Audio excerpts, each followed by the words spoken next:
Welcome to the Manic podcast, where we respect fashion's past, analyze fashion's present, and get excited about fashion's future. I'm Liberty Amhoff, founder and creative principal of fashion media company Manic. Once a week, we'll bring you episodes about exciting things happening in fashion, discussion about current things facing the industry, and the places and people that have made the fashion industry great.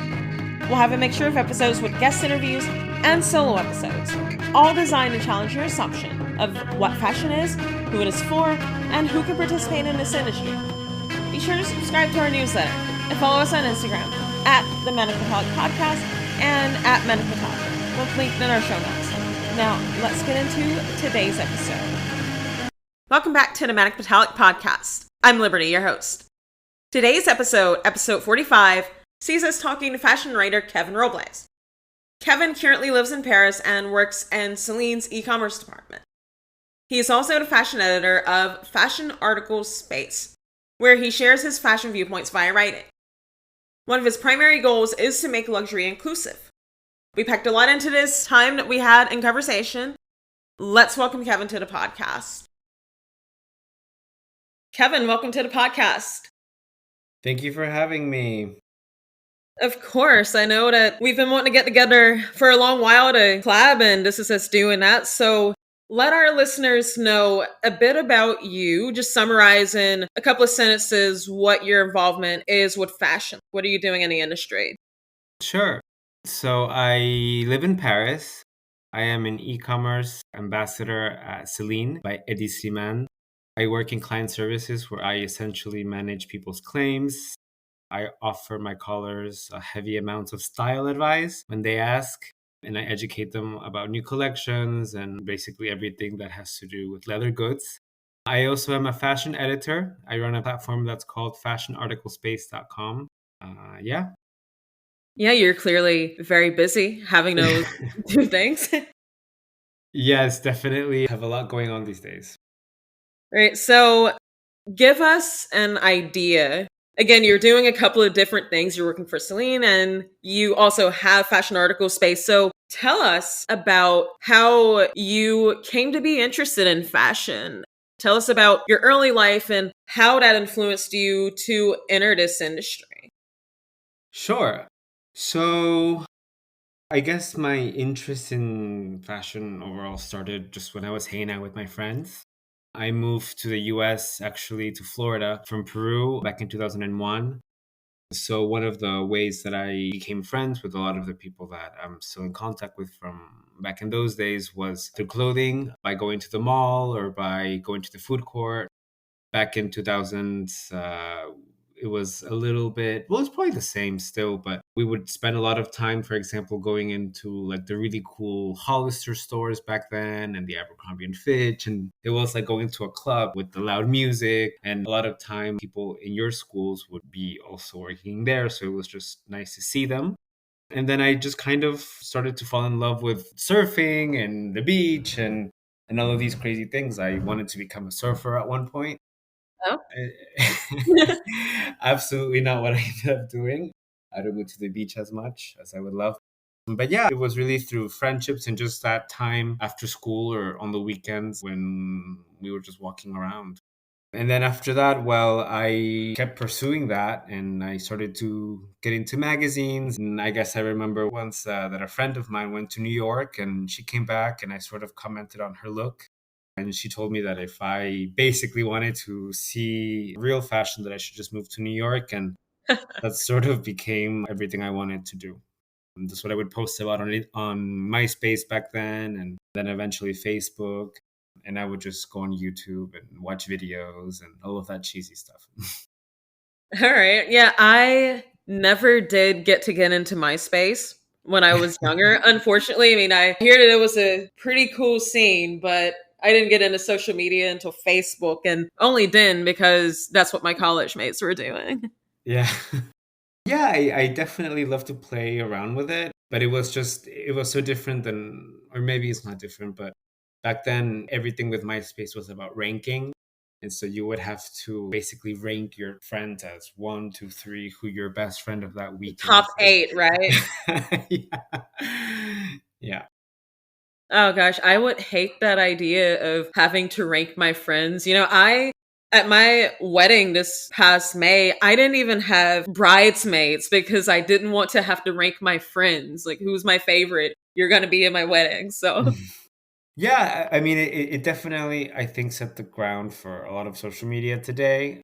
But I don't know. It was interesting to do back then. And social media has definitely become a bigger part of our life since. yeah, I actually have a couple of questions about social media and its effect on fashion for you a bit later on. So we'll definitely get back to that. But it sounds like your interest in fashion then came first as a way to connect with your friends. Is that right? And then you became more interested in the industry itself? Yeah, yeah. I was really also just drawn to the idea of dressing up. I really enjoyed it. It was definitely something important in my family. And I also just liked the movies and then just what was going on during that time, I think really made a mark on me. There was the financial crisis, so you would just see all of these people from Wall Street, and that's definitely one piece of news that I followed. And then I was also just watching The Devil Wears Prada and then fantasizing about what a Sex in the City life would be like.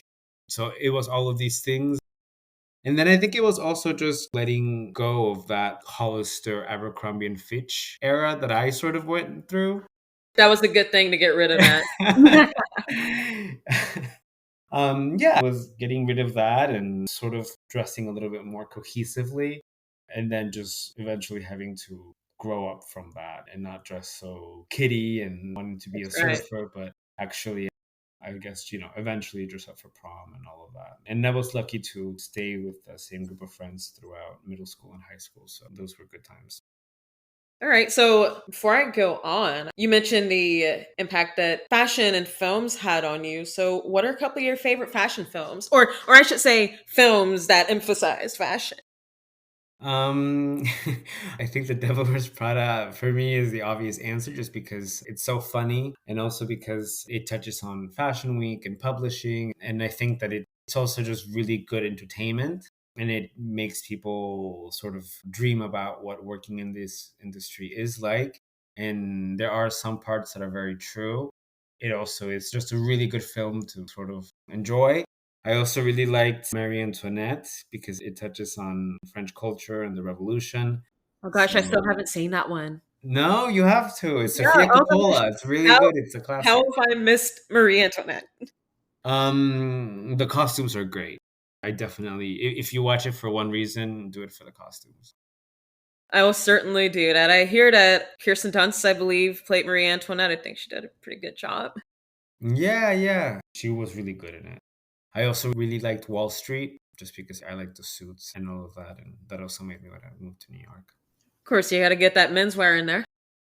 So that's how you got interested in fashion. Now, talk to us about okay, you know that you like the industry, potentially you'll want to work in it. How did you get to where you are right now in fashion? Walk us through that timeline a bit.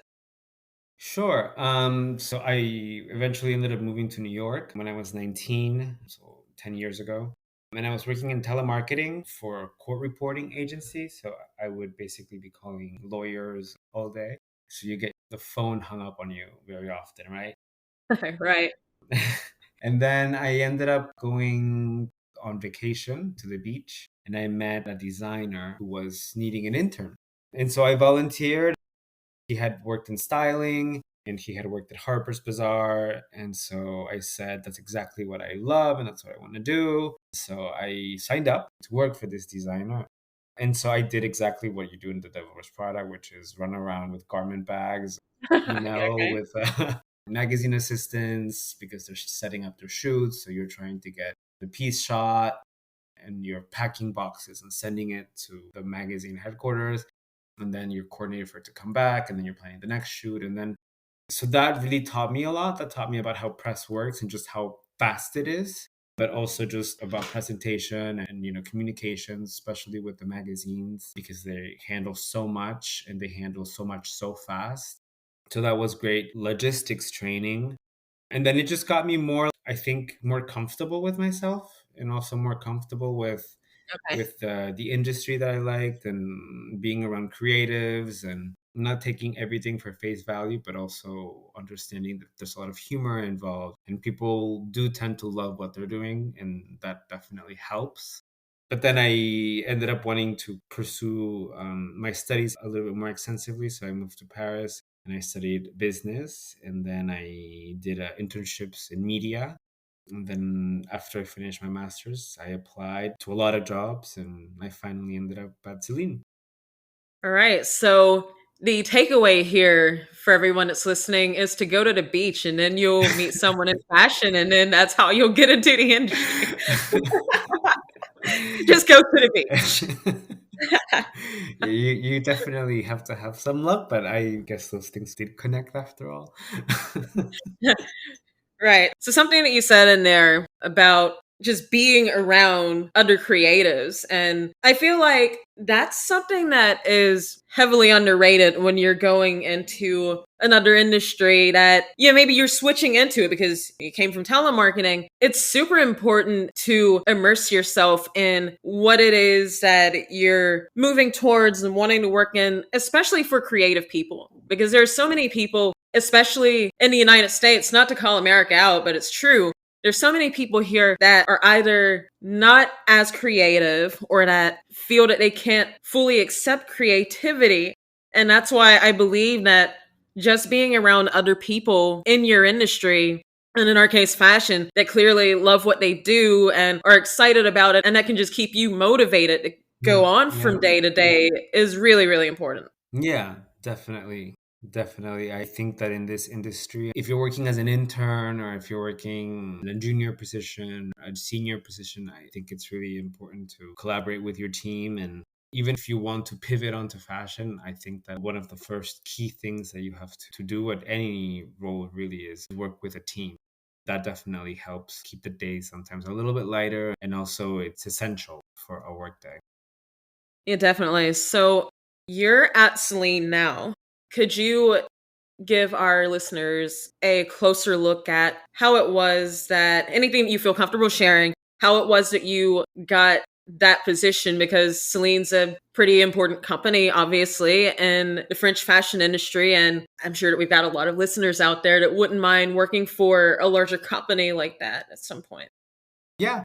So I started my search for a job in fashion by going to the boutiques actually and by doing a lot of online research. So with Fashion Article Space, what I do is I write reviews and I also currently am trying to focus more on career advice because I definitely used a lot of blogging and a lot of YouTube videos to find that career advice and then Right. eventually prepare for interviews.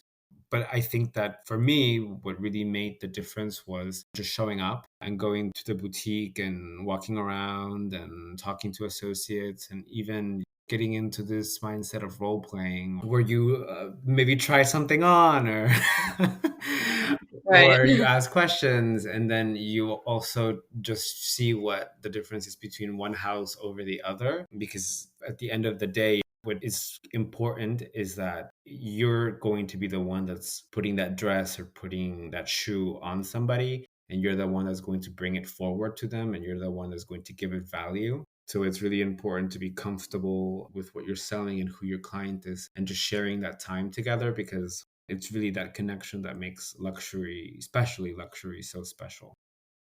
Yeah, I think that going to boutiques, going to places that have the luxury fashion that you're going to be working around on a day to day basis, whatever your position is in fashion, you're going to be either talking about or physically dealing with luxury fashion. I think that it is really important to go and see that clothing up close as much as possible, as often as possible, and to touch the clothing if you can, get to know the types of fabrics, and as you said, Mm. go and try them on sometimes if you're allowed, because I don't think that it's possible to learn everything that you're going to need to know about fashion just by looking at photos on a computer screen.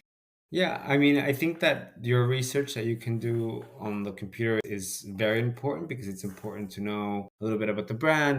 And then it just helps you show that you're interested and also have talking points.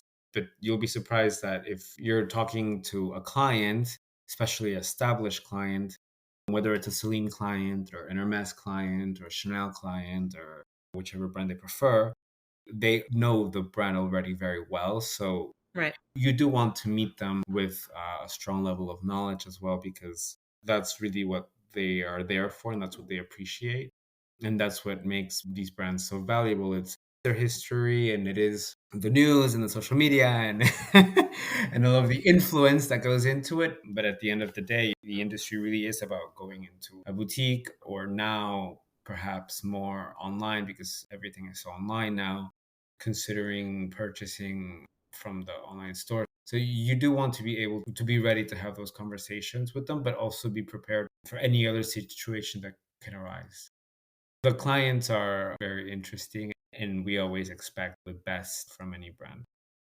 Yeah, fashion people and people that watch the industry, fashion enthusiasts, I guess we can call them, they seem to know a lot these days. A time, like, It's I'm like pretty sure that there the are new people out there, trivia. like, yeah, like Manic Metallic is we're a fashion media company, and I feel like there are probably people out there sitting behind their computer screens watching fashion that know so much more than I do. It's crazy. And so buyers are very, very well educated these days. Yeah, yeah, people definitely know what they're talking about. And I think that's what's so great about it too. It's that it's not like this silent industry that's sort of operating on the side and nobody knows what's going on. I mean, of course, you still do have people, like you'll talk to, I don't know, a very smart lawyer or a doctor, and then they will have no idea who Virginie Viard is at Chanel, or who the two designers are at Hermes, or this kind of trivia. But in the end, they do know what the product holds and what the product, just how meaningful the product is. It's something that's maybe given on special occasions. So people still are able to make the associations, but I like to call them the fashion intelligentsia. They're definitely Okay. ahead on the game. Absolutely. So let's move on and talk a bit about a couple of topics going on in the industry. We just passed Haute Couture Week, and I feel like that's one of the best Haute Couture weeks that I've seen in a long time. It felt like there was a lot of life to everything. Hmm. It felt like designers were not afraid to be creative again. It was just amazing to see. So, what were some of your favorite shows? Let's see. I definitely like the Jean Paul Gaultier show. I think that this show really was just very impactful. And I think that there was a lot of evening wear, but this just took, I think, the idea of dressing up to a completely different and maybe even new level. It wasn't just about repeating the 1920s circa the 2020s. It really was about like adding shape. So to me, that was perhaps one of the most impressive shows, especially that one round dress that sort of took the model in and just made a completely new silhouette out of her form. So Right. to me, that was a pretty big one. Otherwise, I would say the Chanel one was really fun. I like the hats and the bow Yeah. ties. I know that not everybody liked it. Yeah, I feel like Chanel is a brand that people have a very, very complicated relationship with these days, especially after the death of Karl Lagerfeld, which is, I know, a few years ago. Hmm. But yeah, so Jean Paul Gaultier, Chanel, those are two that you liked from Haute Couture Week. Now, I know that you just wrote an article Yeah. on Valentino's show. Could you talk a bit about that and what your thoughts were on Pier Paolo's options this season? Yes, I was really surprised by the show because, well, first of all, the press team is so nice. I couldn't get an invite yet, but they were really kind to You'll send get there. the material. So I was more than happy to write an article on them. And I really loved the show. It's definitely so daring to want to take a haute couture presentation to the club. And I don't think that personally Valentino has ever really been this going out, let's go clubbing sort of brand, especially for haute couture. So that was definitely new for them.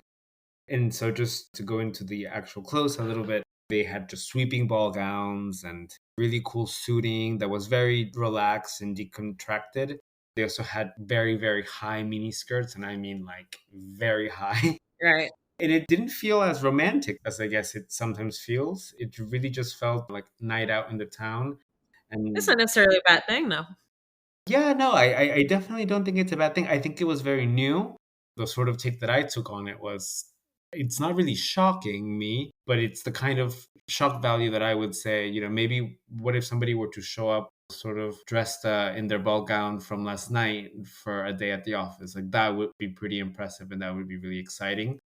But I really did love their collection a lot. I think it has a lot to say about how people are dressing and not just about what they wear, but how they choose what they wear. I think that overall people right now are maybe dressing a little bit more casually. So to really bring couture to the club, especially because you can go out with your friends or even, who knows, with your colleagues. I just think that it has just so much to say about how we dress and where we dress a certain way. Right. My favorite thing about that show was just the energy that it brought. I felt like it was very youthful, very energetic. And I feel like haute couture, depending on what house that we're talking here, it can be a very staid type of fashion. It doesn't shock that much. It's usually very beautiful, very elegant. But I feel like this one just had so much youth and energy, but it did maintain a level of elegance along with that. So I really liked it. Yeah, I think it was definitely a daring show, but maybe that's what made it such a good show. Definitely. So you're based in Paris right now, and you've lived in New York, you've lived in Florida. So you've lived in a couple of places in the United States, and obviously you came from Peru. Could you, if you had to compare New York's fashion scene to Paris's fashion scene, how would you say that they're similar and how are they different? That's a really good question. So I've actually had it be told to me, and I think it's a really good point, that people in New York tend to have great, great style, and people in Paris are really fashionable. Oh, could you explain that? I think that people in Paris are going to maybe still be perhaps a little bit more, not, I don't want to say conservative, but tend to stick to more codes. Whereas More classic, would you say? there are parts in Paris where it'll be very bourgeois and very classic, but there are also parts that are going to be a little bit more edgier and a little bit more Okay. daring. But I think that in New York, you just feel more stylish, or not necessarily feel more stylish, but I think that people just, it's just a different layout. It's a bigger city. People will be surprised. Paris is actually a very small city in comparison to how sprawling New York is, and not just Manhattan, but all of Queens and Brooklyn, the Mhm. Bronx. I definitely think that there is that sense of French fashion that's very core to Paris.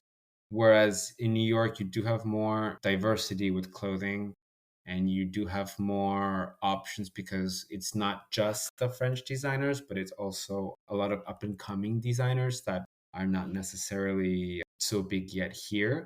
But for example, I watched the movie the other day and I saw a Marine Serre top being worn by an actress in a movie, and I was shocked that Oh, Marine Serre okay. was already in the States. So, Oh, she's pretty big here. yeah, That movie pattern is very, very popular here. okay. Yeah, I think that it was popularized by a few musicians. I mean, the ones that popularized it escape me, but yeah, it's pretty well known. You wouldn't believe it. Okay. I haven't been back in about a year, so I've definitely missed out on a lot of good street style. No, in New York, I think that you feel so powerful when you're walking in Manhattan. And, people wear hats in New York, people wear cowboy hats. You don't necessarily see that here. And I would say that the cowboy hat to a New Yorker is like the stockings to a Parisian. Parisian women love their stockings, even in the cold. Okay. So wait, cowboy hats and New Yorkers are a big thing? I mean, when I see it, it's one of the first things that I notice. Yeah. Wow. I mean, I'm in New York pretty often and that went right over my head, but that's really interesting though. Yeah, I mean, Like, I feel like I see them in the fall or when it's cold. Like people love their cowboy hat. And I don't mean, because of politics or whatever. I just think that it's part of that Western American aesthetic that is very obvious. I think when you're not living there full time, like it just makes a statement to see. right, I got you. I mean, I definitely believe you. I haven't seen it, and I'm gonna have to buy myself a cowboy hat now for the next time I'm in the city so that I can fit in. Yeah, I'll have to get one too. So we had talked about MySpace earlier, MySpace, Facebook, things like that. Yeah. I noticed that for Fashion Articles Space, some time back, maybe like a few months or so, I noticed that you got to do an interview with Hanan Besovic of I Deserve Couture Frame, which I think's really interesting. So, yeah, congratulations on getting that interview. Oh, thank you. It was really exciting. It was a great time, and he was kind enough to stay with me for 3 hours on the Oh, wow, phone. 3 hours. You guys spent the whole day together. Yeah, it was a really fun time, and he obviously knows a lot.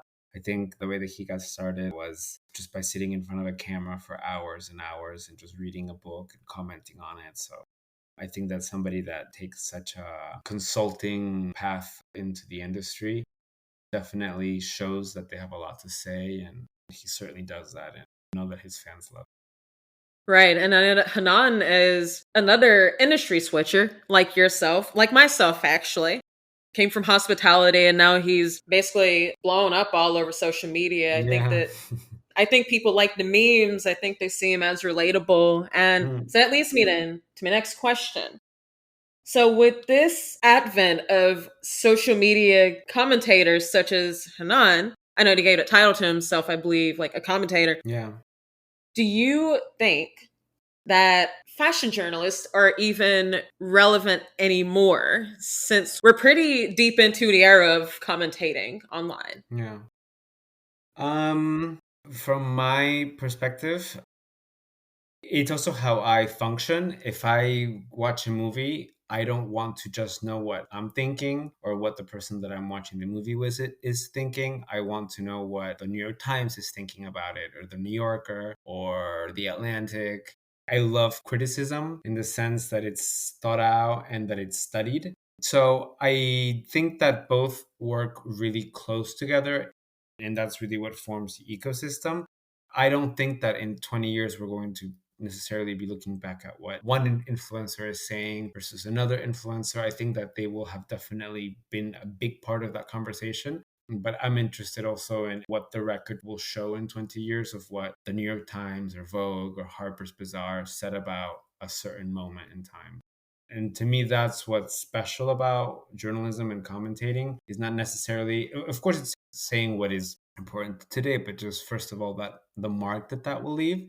And then second of all, I think that there's also just a different level of respect for people that are veterans in the industry that can send a newsletter out and, of course, cause conversations, but also be part of that seniority that is respected amongst the industry. And I'm talking, maybe CEOs or VPs at companies, etc. They definitely continue to add value. Right. And I think that it's important to have those two because without one, the conversation of the other is irrelevant. And that's where we've gotten to fashion, in my opinion, is just to bring in more voices. But I don't think that the journalist is dead.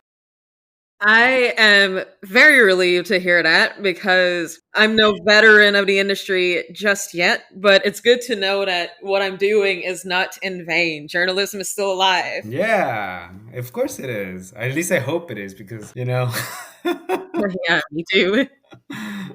Yeah. So give us something that right now that you're working on, whether that's in the realm of fashion that's exciting you, whether that's work that you're doing with Celine or Fashion Article Space or anything else not having to do with either one. Like, what's something that's got you really excited about fashion?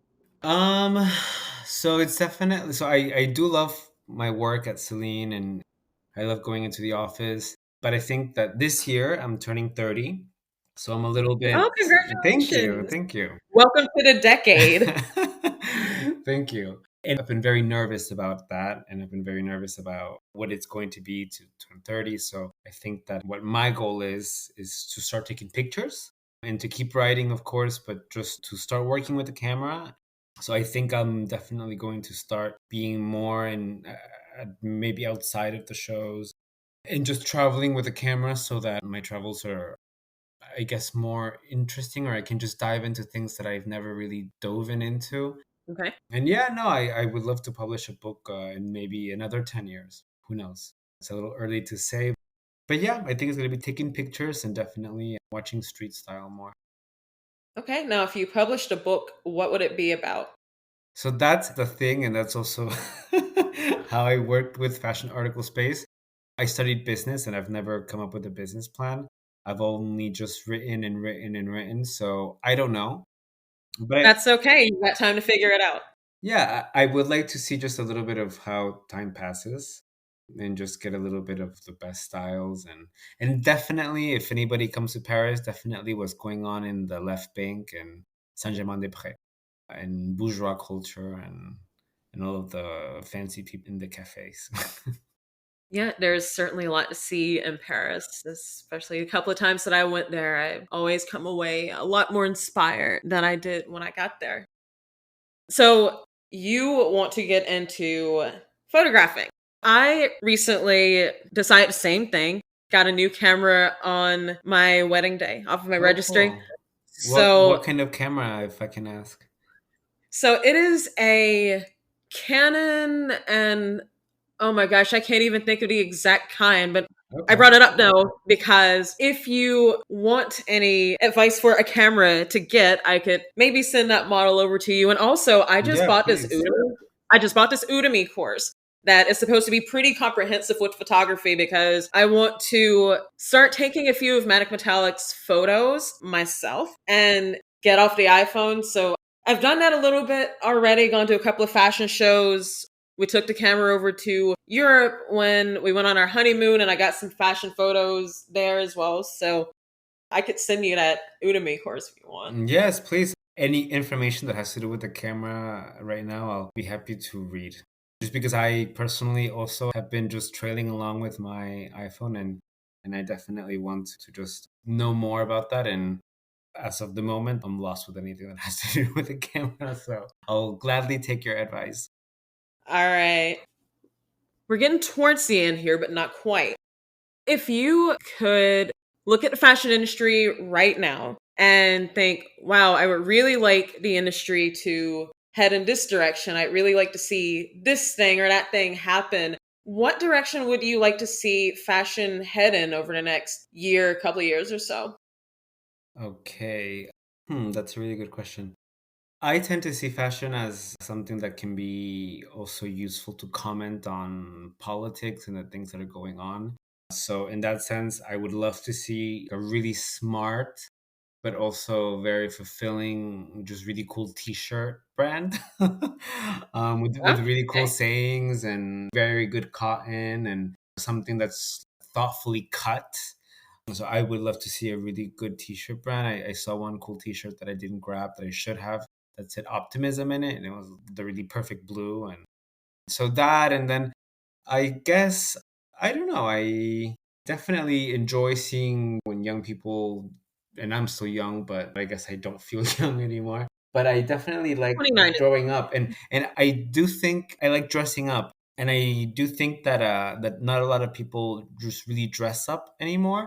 I think that people have this like very artistic vibe going on right now, which I find really cool.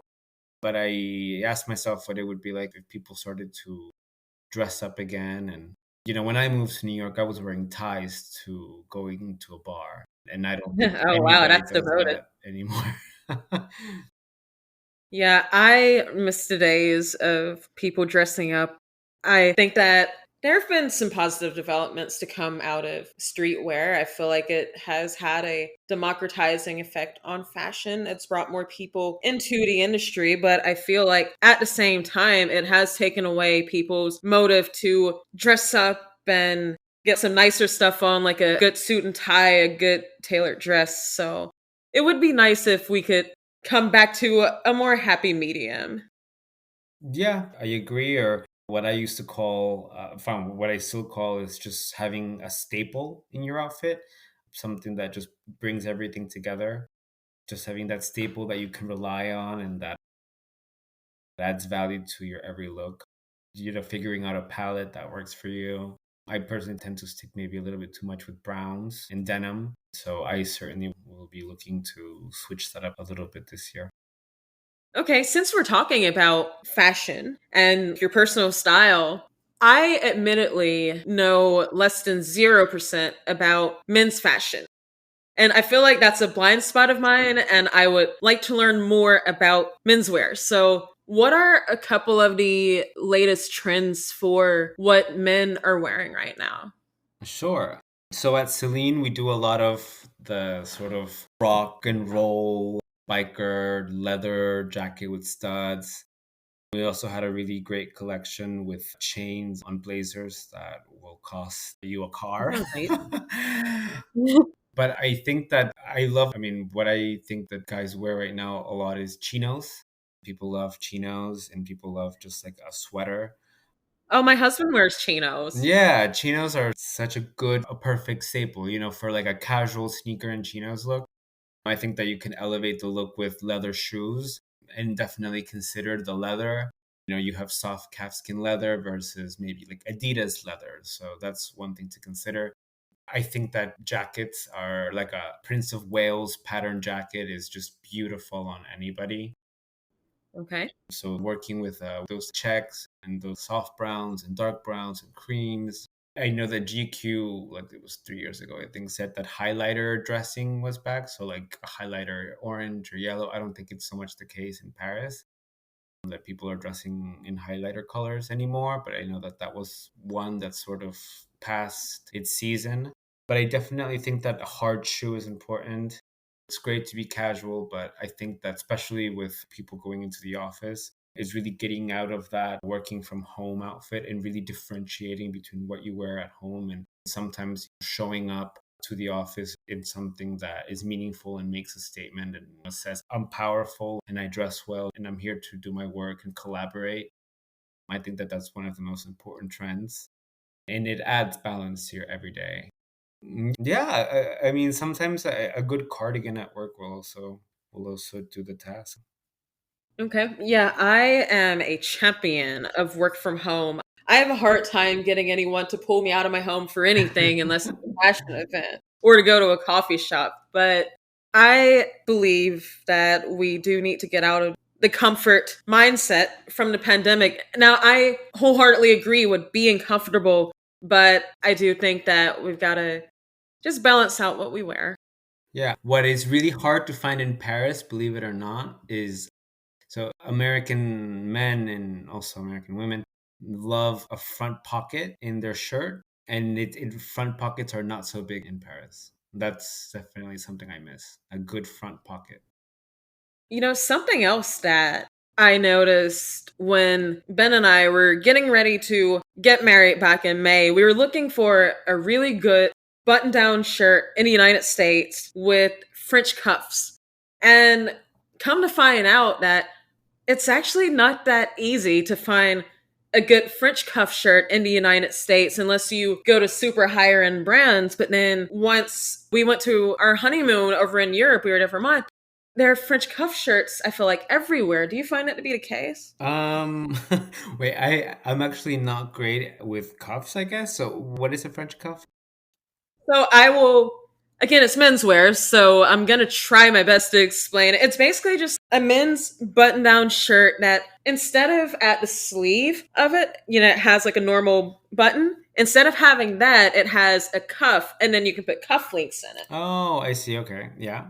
Yeah, so I guess that's a function of Europe being a more dressy place, and it was just easier to find that over there than it is over here. So I think that this idea of men wearing cufflinks, it's definitely in the more traditional, even ceremonial part of the spectrum.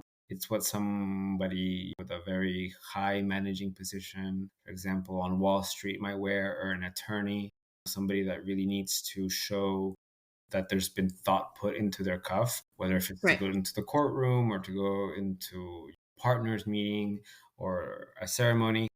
I don't think that, to be perfectly honest, I don't think that people wear cufflinks very much. But when there Okay. is a cufflink, I think that you can really dress it up. I mean, you can get a cufflink that's like a little plane or like a little, I don't know, like a little soccer ball or like a little martini glass or something funny. I think that if you're going to go with a cufflink, it's either just going to look very classic and just function, or it should be something that you can add a spin to. All right. I'm gonna try to find like a women's shirt. You It's should. like, That would be really wow. exciting. I don't know if I don't know if that exists, but I think that'd be like a really cool fashion thing if it did. Yeah, no, and I've read in the New York Times that shirting is coming back on the women's front. So, All right. So you've given a lot of advice in a podcast, but give us one more piece of advice for our listeners, for those wanting to join the fashion industry or otherwise be involved in fashion. Like, what would you tell a person in that position? yeah, I mean, aside from obviously going to the boutique and feeling like you're a part of the house, and before you're join the house, visit the house. Don't wait for validation from anybody. Fashion is a business, so you should be open to criticism and feedback. It's what builds a team. It's also a very social industry, and there is an access for that. If you want to work at a brand and work in social media, then you can do that. But I think that the most important thing is really, and it sounds very elementary, but it is to follow your passion. If your friend doesn't want to go to the museum exhibit and you need to go because it's research and it's content, then you should do that. And just always remember that you have to know what the client is in this for. And that if you are in a completely different field, do not ever undermine the power of pivoting your career towards what you really want to do. Yeah, I know that pivoting can be hard for people. It can be intimidating to just make that switch, but just think of the alternative. Yeah. You wouldn't be in the industry, you won't be happy. So, Yeah. And I always also tell people, and I've done this myself, is use the tools, reach out to people on LinkedIn, message HR recruiters, send people messages on Instagram, influencers, etc., and just make sure that little by little you're working towards that goal that you see yourself in. really good advice. So, we're at the end now. And one thing that I like to ask all of our guests is to give us 3 recommendations. That could be boutiques or concept stores or a fashion designer that we should know about. Give us 3 recommendations for people visiting your current city or town. And in your case, that would be Paris. Yeah, sure. Let's see. I think that if you are visiting Paris, I would advise you, well, obviously to go into a boutique, and hopefully it's going to be CELINE. We have quite a few here in Paris, and yeah, if you're there, check out the collection. Also, if you're in Paris, I recommend that you go to the Left Bank by Saint-Germain-des-Prés and have a coffee there or a glass of wine. That would be 2. And then number 3, I guess, is yeah, just get dressed up for an evening out. All right, everybody, that was Kevin on our podcast. Thanks so much for being on. Now, do you have anything that you'd like to plug for people listening? Any websites, any social medias that you want to send us over to? Yeah, definitely. So come check out my writing on fashionarticlespace.com. And then you can also find me on social media on Instagram, Fashion Article Space. And then I will be posting more photos and more reviews and making more visual content this year. And yeah, and I hope to keep doing stuff like this. And if you need any more career advice, definitely don't hesitate to reach out. Sometimes I'm a little bit slow at responding, but I try to respond to everybody that sends me a message. Yeah, I'm sure that everybody really appreciate that. Of just having someone to ask advice to, because you wouldn't believe it, but a lot of people just don't have that. So it's a really generous thing to offer to be that person if people just have a question or two to bounce off of. Yeah, sure. Definitely reach out. All right. Thanks for being on the podcast, Kevin, and yeah, we'll talk soon. Thank you for having me. Thanks for listening. If you got value out of today's episode, it'd mean a lot to me if you'd rate, review, and subscribe to the Manic Metallic podcast. Be sure to tell all of your fashion-inclined friends and coworkers about the podcast as well. This would really help us to spread our message about fashion being an art, discipline, and force for societal change. And don't forget to stay in touch with us by subscribing to the Manic Metallic newsletter and following us on Instagram. Feel free to reach out to us through either of those means. I'd love to hear from you. I'll link these all in the show notes. You're the best. See you next episode.